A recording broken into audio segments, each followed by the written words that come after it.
तो मंजी बना के बिस्मिल्लाहिर्रहमानिर्रहीम।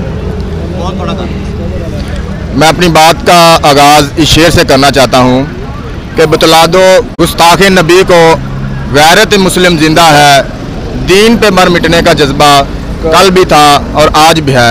नाज़रीन, जैसा कि आप जानते हैं कि फ़्रांस में हुज़ूर पाक सल्लल्लाहु अलैहि वसल्लम के गुस्ताखियाँ की जा रही हैं, पाकिस्तान में सहाबा कराम की गुस्ताखियाँ की जा रही हैं, अहले बैत की गुस्ताखियाँ की जा रही हैं। तो मेरा हुकूमत वक्त से मुतालबा है कि इन गुस्ताखों को लगाम दी जाए।